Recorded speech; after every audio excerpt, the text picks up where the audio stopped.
Welcome to my world of toys, toys, toys, toys. Remember that? I think that was the FAO Schwartz intro. God, like even as a kid, you knew like wonderful place, beautiful setup, but my God, everything was like twice the price. There was just, you knew it was dying and you were 5 years old and you didn't even know that toy stores went under. We have another box here. It looks pretty exciting with a nice mixture of vintage and newer items. Let's crush it as always, because as I said, I don't even know what the hell is in these boxes. I don't even know what's going on anymore. I don't know what's duplicates. I don't know what's collection. I don't know what's for sale. And we have too much stuff. So right off the bat, I wasn't buying too much of the newer Star Wars at all, as you guys already noticed. I just fell out of love in general with just constant buying, you know, consume.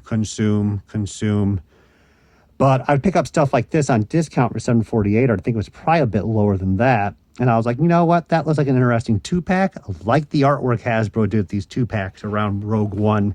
And unfortunately, I don't think this is worth that much money. Probably worth about $15, $20.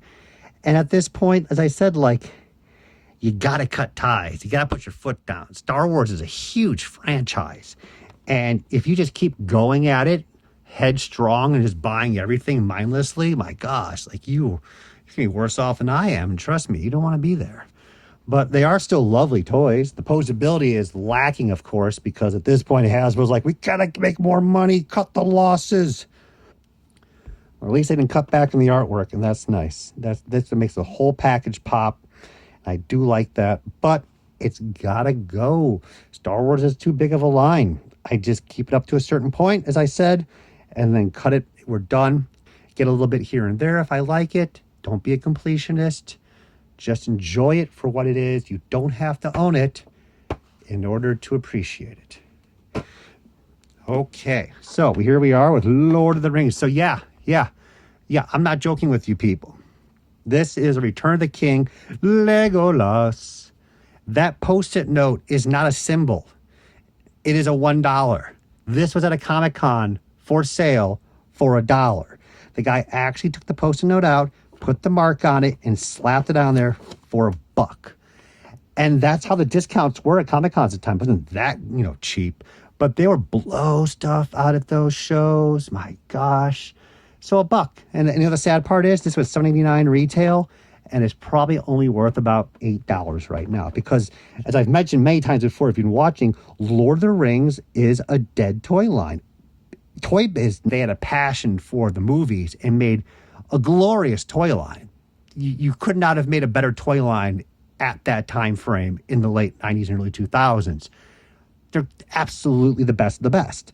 But that being said, there are really not many toy collectors who are diehard for Lord of the Rings. It's just how it is. We're already at the 20-year mark, and this figure is, and most of them are, at retail cost. Now, I'm just saying that for the monetary side. As I said, action figure-wise, these are amazing.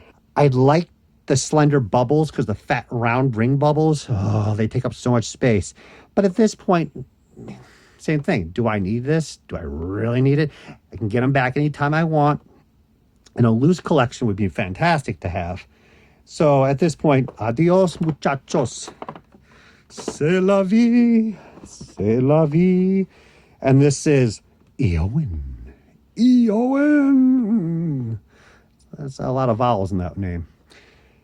Nice piece, very basic. Shield Maiden. And same thing. This will probably be about $8. And again, I'd rather just, if we're at the point, which I know I've looked up some of the early in the first edition of Lord of the Rings, and Toy Biz reissued all the first series at the finale of the license because, they were just like, show me the money.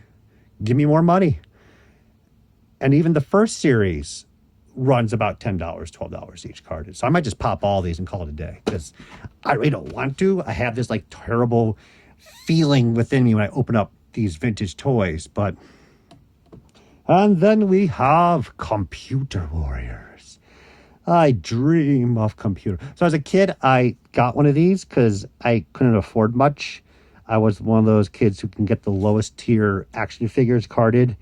And it was nice. It was fun to play with for a little bit, but it just, this toy line is so weird. I mean, if you think about it as, let's say, Mattel and computers and technology is coming forth in the world in the late 80s, they're like, we got to do something about this. Let's make a toy line. Let's make it transform to your PC board, which, like, no kid even knows what the hell it is, almost. Transforms into a rocket plane. Even just rocket plane is stupid.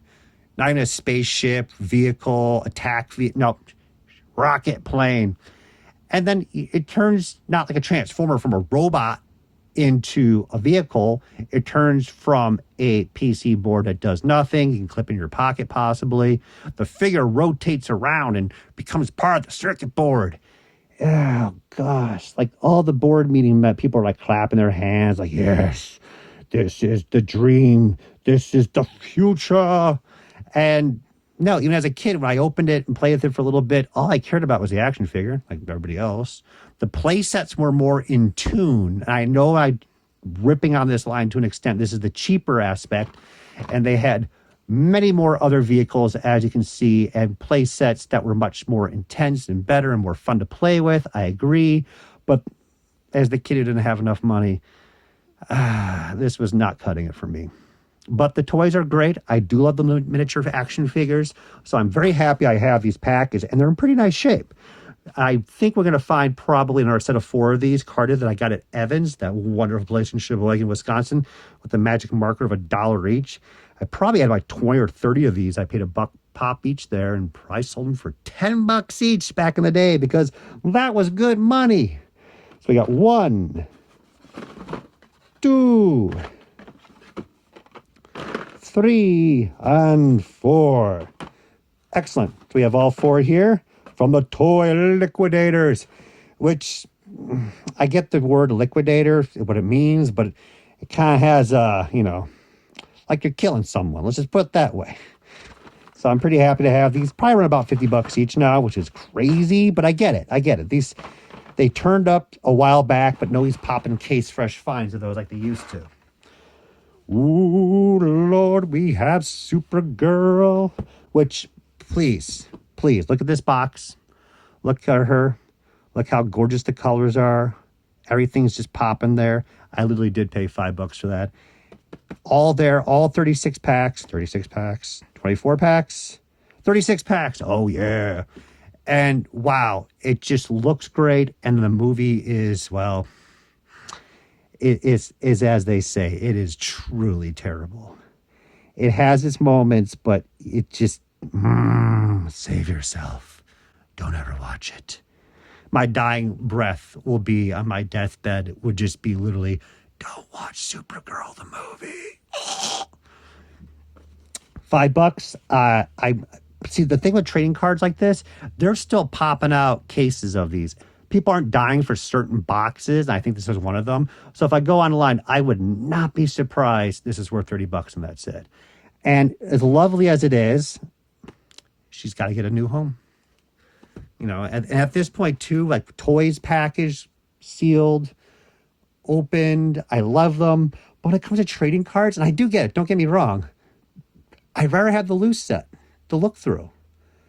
I mean, a pack or two still sealed would be nice, but I'm not dire into like a box sealed. I mean, a display box is nice, but I'm not going to pay a premium for it. I'd like to keep that sealed. So, adios, muchachos. Ooh, we're getting down. So, I was looking at the Battle Squad Galoob, and I was saying, you know what? I can sell this stuff up. And now that I'm looking at this super sweet action fleet A10 Warthog, holy crap, this is so awesome. Here we are with Galoob, who created the action fleet line for Star Wars, going into military, and the glorious, absolute, just devastating, can never, ever, ever be decommissioned A10 Warthog with 2 little mini pilots that go in there. Well, 1. These are very uncommon to find. And I do believe these run a pretty little penny. Probably around $40-50 each. But you just don't see this stuff anymore. You don't go to toy shows and just see these kicking around, let alone for anything of a low price like they used to. It's a tough call, but I'm going to have to let them go. But man, you gotta love that A10 Warthog. That's the way to die, is just by the sound of. And then we have the Phantom, which is a huge jet. If you guys are unaware, the F4 Phantom is quite large compared to all the current jets. And not that I'm an aficionado of military history, though we'd all deep down inside wish we were. The F4 Phantom was the first jet to be given missiles. And of course, when I say missiles, my brain goes back to Cyber Sled arcade two-seater, when you pick up the missiles on the track and it goes, missiles, missiles. So the F4 Phantom fired off missiles and had no machine gun, because at that time, the military felt that missiles was the future. There was no need for combat between two jet fighters and machine guns. And of course, they quickly realized that when you run out of missiles, your plane is pretty much useless, and had to put the machine gun back in. Lovely set. As I said, I gotta get my groove back on and just start laying stuff out. Be an adult. Be an adult. And not keep the world. So goodbye, F4 Phantom, but you are super sweet. And as I always say, like, if I break down at some point with night sweats, waking up at 3 a.m. and go, I need my Warthog back, it'll be available. You can always buy it back. This, ooh.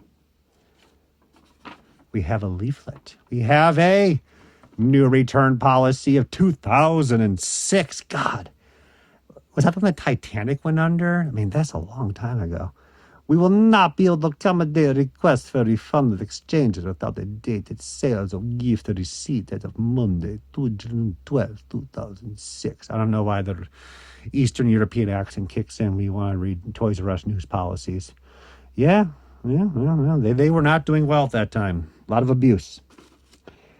We have the die-cast micro machines, which are, again, I think the die-cast concept comes from the past, where if it was die-cast, it was called like a quality premium thing to have. And then die-cast toys, it just doesn't make sense to me, because they're just weapons in general. You just chuck this across the yard and just hit a kid. Look at the Sandcrawl right here. That's got some good weight. If you get hit with this in the head, as I said earlier, you're going to be held back a few years in class because you just can't hold the memories down. Oh, yeah, but it's a Sandcrawl, and that's pretty awesome. Again, like, I love my Jawas, I really do. But do I really need a Sandcrawler that just has an opening ramp and removable wheels? These only run about $10 each, and that's it. So they can all go. We're not doing bad at all. We have a Toy Biz mail away. I was so excited when the Shadow Cat mail away came out. I remember being at a collectible store in Hamilton, Canada, and they had one. And it was like $20. And I was like, yeah, because it's the first Shadow Cat toy. And this one is Firestorm, which for Toy Biz is like, that's an easy repaint. Easy peasy. Still a nice figure, nice and bright. The funny part about a lot of these mail-aways for Toy Biz is, as I mentioned earlier, nobody cares. Nobody cares. It's kind of sad. So I'd probably have this like $8, $10 tops. It's just superhero people are more excited about the newest, most posable, most detailed action figure out there is the most desired. There are caveats. There are unique ones. There are rare ones. People love the Tobey Maguire Spider-Man movie figures. I'm not going to be 100% on that, but there are a lot of Marvel Legends from the Toy Biz days. Just, they're going down in value. Like, nobody cares about Toad. Let's just be honest.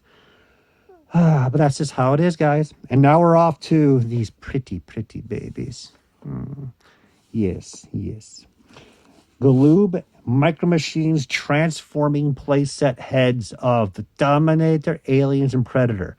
Look at how clean these boxes are. I went to the store and I was like, I am going to get the best of the best. These are much more difficult, especially the Predator and Terminator. You do not find these that often. We got our two little minifigures. We got our Cryoko truck.